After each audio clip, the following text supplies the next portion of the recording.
Nafas dikala masuk itu kosong. Di saat nafas turun dan ditahan 12 detik, di situ ada detak jantung, maknanya titik. Dan di saat nafas keluar, disitulah menjadi alif. Atau di saat nafas masuk, makamnya ahada.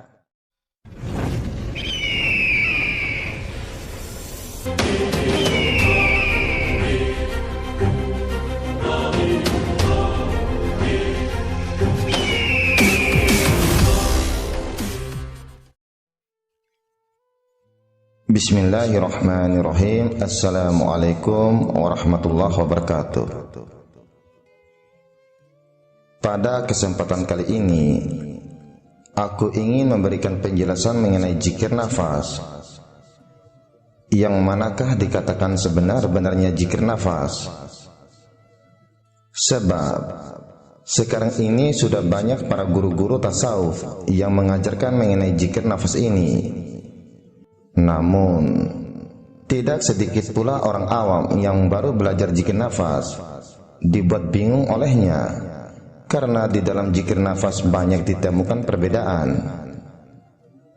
Maka dari itu, supaya orang awam tidak bingung dan pusing, sekarang aku akan coba memberikan penjelasannya, dan silakan dengarkan video ini sampai habis agar tidak gagal paham.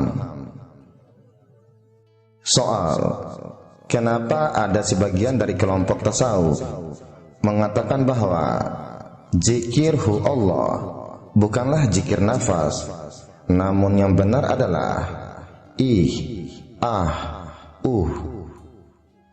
Bahkan ada juga yang bilang zikir nafas itu bukan pula dengan nafas masuk hu dan nafas keluar Allah. Tapi yang harus diperhatikan adalah sifat hayatnya Allah, hingga benar-benar merasakan tidak kelihatan lagi adanya diri. Benar-benar merasakan Dia meliputi diri kamu, luar dan dalam. Bila sudah tidak ada diri yang dirasakan, lalu siapa yang ada? Jawab, sekarang aku akan memberikan sedikit penjelasan agar orang awam tidak bingung dan tidak pusing mengenai zikir nafas ini. Silakan dengarkanlah ini baik-baik. Jika ada orang yang mengatakan bahwa zikir nafas itu bukan hu Allah, tetapi yang benar adalah ah, ih, dan inilah pengertian yang salah. Salahnya, terlalu membenarkan pengetahuan dirinya. Artinya, dia terlalu merasa bahwa pengetahuannya dan cara zikir nafasnya itulah yang paling benar dari sekian zikir nafas yang ada. Dan inilah sebenar-benarnya pengajaran guru yang salah, yang telah menafikan zikir nafas yang lain di luar dari alirannya atau kelompoknya. Padahal perbedaan sudut pandang para ulama adalah rahmat dari Allah. Masing-masing mengikuti apa yang benar menurut keyakinannya. Semua dalam bingkai hidayah dan semua berharap ridha Allah Subhanahu wa taala. Sebenarnya zikir hu Allah atau ah, ih, sebenarnya tidak ada perbedaannya. Namun hanyalah sebuah proses saja, yaitu berpindahnya zikir yang satu kepada zikir yang lain ketika kita berzikir. Itu menunjukkan bahwa terjadinya peralihan atau tenggelamnya zikir yang satu, muncul zikir yang baru. Agar kalian mudah memahaminya, akan aku berikan contohnya sebagai berikut. La ilaha illallah disebut zikir tubuh atau zikir jasad. Allah disebut juga sebagai zikir qalbu atau zikir hati. Dan hu atau huwa disebut juga dengan zikir ruh atau zikir nyawa. Dan disebut dengan zikir sir atau zikir rahasia. Ketahuilah, 4 zikir yang sudah aku sebutkan ini semuanya tidak ada perbedaannya. melainkan hanyalah sebuah proses perpindahan dari zikir yang satu dan masuk ke dalam zikir berikutnya, atau terjadinya peralihan atau tenggelamnya zikir yang satu muncul zikir yang baru. Jadi semua zikir nafas itu sama saja. Begitupun pengertian zikir nafas sebagai berikut. Ketika masuk, pujinya huwa. Ketika terhenti seketika antara keluar masuk, namanya tanafas, pujinya ah. Ketika tidur, mati, namanya nufus, hakul daim. Ada juga yang berkata bahwa zikir nafas itu ada 3 rahasia, yaitu nafas Allah, nafas Ahmad, dan nafas Adam. Nafas yang ketika tenggelam di ubun-ubun digenggam zat Allah, namanya nafas Allah. Nafas yang turun yang tenggelam di kolbi, namanya nafas Ahmad. Dan nafas yang turun di parut atau di sulbi, namanya nafas Adam. Ada lagi pengertian yang lain. Nafas dikala masuk itu kosong. Di saat nafas turun dan ditahan 12 detik, di situ ada detak jantung, maknanya titik. Dan di saat nafas keluar, disitulah menjadi alif. Atau di saat nafas masuk, makamnya ahada. Di saat nafas turun, makamnya wahdah. Dan di saat nafas keluar, makamnya wahdiyah. Atau di saat nafas masuk, namanya Ahmad. Di saat nafas turun, namanya Muhammad. Di saat nafas keluar, namanya Rasulullah. Dan ada juga yang mengatakan tatkala naik, nafas bernama Rabbun. Tatkala dia bergerak ke kerongkongan ada rasa, bernama Jatul Buhti. Dan tatkala tidur berhenti, bernamalah dia Jatul Ahadas. Dan ada juga yang bilang dikala nafas naik di dalam badan dan dinamakan Ahmad. Nafas yang turun dari ubun-ubun sampai kepada jantung nurani, itu dinamakan Israel, ucapannya Allah. Nafas yang dari jantung naik sampai ke ubun-ubun dinamakan Jibril, maka ucapannya Hu, dan seterusnya. Semua zikir nafas ini benar apabila dilihat dari sudut pandang kacamata ilmu thariqat masing-masing, dan tidak ada yang salah. Semua itu kembali kepada aliran dan perguruan masing-masing.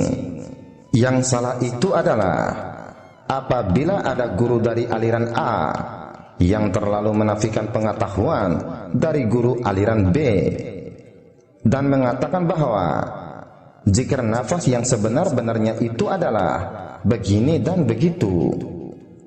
Artinya dia terlalu merasa bahwa pengetahuannya dan cara zikir nafasnya itulah yang paling benar dari sekian zikir nafas yang ada.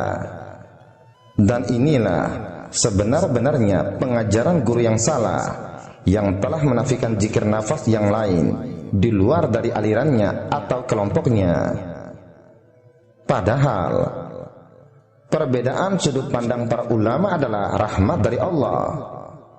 Masing-masing mengikuti apa yang benar menurut keyakinannya, semua dalam bingkai hidayah, dan semua berharap ridha Allah Subhanahu wa ta'ala. Artinya kita tidak boleh merasa paling benar. Jika ada yang mengatakan zikir nafas yang benar itu adalah ketika naik itu sudah menyebut dirinya ih, ketika keluar ah, ketika ih dan ah bertemu, disitulah dinamakan Boleh dikatakan di sini zikir nafasnya benar, namun orang yang menyampaikannya tidaklah benar karena terlalu merasa paling benar. Karena dia telah memandang zikir nafas dalam sudut zikir sir atau zikir rahasia yang berbunyi ah, yaitu alif dan ha. sehingga mengatakan hu Allah bukanlah zikir nafas. Sebenarnya suara ah itu terdengar di pangkal leher sebagai pusat tempat pita suara, bukan dikeluarkan lewat lisan. Juga dikenal sebagai zikir awalu wal akhiru, atau awal dan akhir. Sebab suara anak bayi pertama kali keluar adalah zikir sir tersebut, dan suara terakhir nyawa manusia dikala lepas dari tubuh adalah zikir sir tersebut juga. Soal mengapa zikir ah disebut zikir rahasia? Jawab, karena yang memiliki kehendak Tuhan adalah rahasia yang tersembunyi di dalam roh. Biar lebih jelasnya akan aku jelaskan sebagai berikut. Pertanyaan, dari mana awal suara dari mulut dan lidah kita ini? Jawab, tentulah dari hati. Soal, dari mana awal suara dari sir hati ini? Jawab, tentulah dari dalam sir. Soal, yang di dalam sir itu siapa? Jawab, rahasia Allah. Jadi, kalau kita mau cermati soal siapa yang sebenarnya berzikir itu, jawabannya adalah syariatnya terlihat kita yang berzikir. Hakikatnya kita menzikirkan yang punya nama, makrifatnya yang punya zikir itulah yang berzikir. Kalau kita dapat yang di dalam sir itu yang berzikir, tentu berjalanlah kita dengan yang di dalam sir itu kepada Allah. Inilah amal yang sampai kepada Tuhan. Jadi zikir ah, ih atau hakikatnya sama saja. Memang sepintas terlihat ada perbedaan, sebenarnya tidak ada perbedaannya. Coba saja kalian sebut ah, ih, pasti bunyi suara itu akan sama-sama terdengar di pangkal leher sebagai pusat tempat pita suara.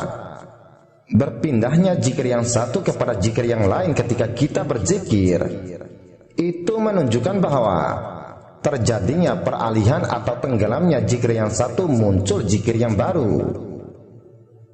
Soal, bagaimana pendapatnya tentang orang yang mengatakan bahwa zikir nafas itu bukan pula dengan nafas masuk hu dan nafas keluar Allah, tapi yang harus diperhatikan adalah sifat hayatnya Allah, hingga benar-benar merasakan tidak kelihatan lagi adanya diri. Benar-benar merasakan dia meliputi diri kamu luar dan dalam. Bila sudah tidak ada diri yang dirasakan, lalu siapa yang ada?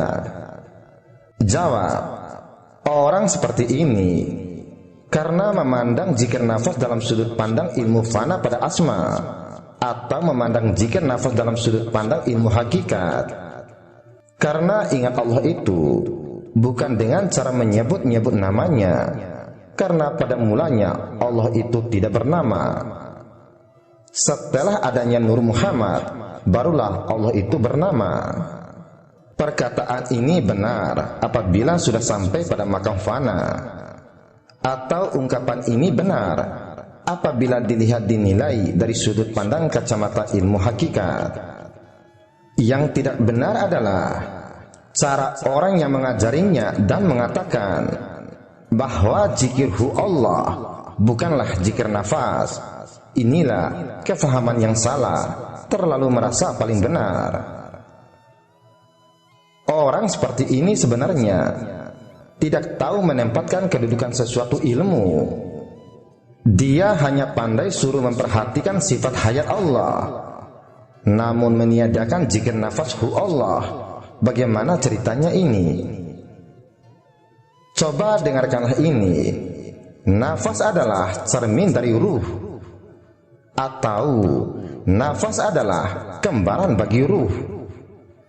Ruh adalah hakikat, nafas adalah syariatnya di dalam alam ini. Nafas adalah al-hayat yang datang dari Tuhan. Nafas adalah rahasia ilahi. Penjelasannya begini, jikalau engkau hilangkan tubuh menjadi nur, sehingga tubuh engkau menjadi ruh, maka hilangkan tubuh engkau itu menjadi titik. Maka titik itulah yang disebut asalnya kejadian alif. Maka alif itulah bergerak di dalam laut rahasia. Itulah yang disebut hayat. Maka hiduplah dan bergeraklah tubuhnya.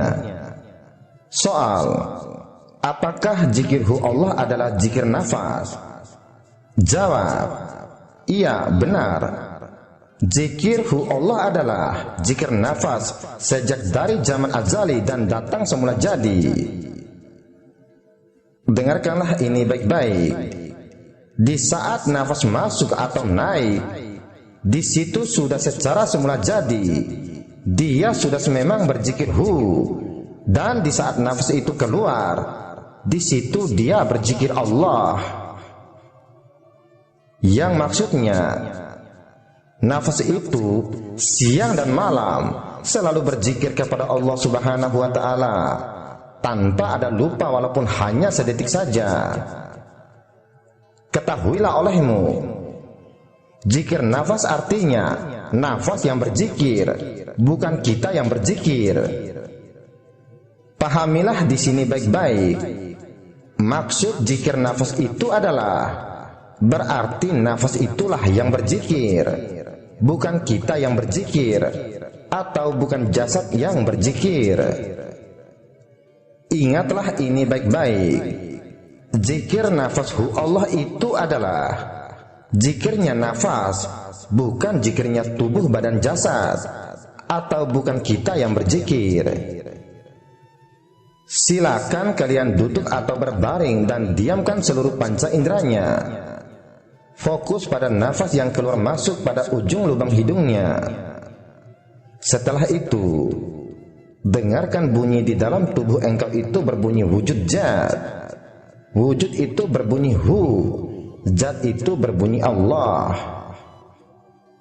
Di sini jangan kalian yang menyebut hu atau Allah. Di sini kalian hanya mendengarkan dan memperhatikan saja.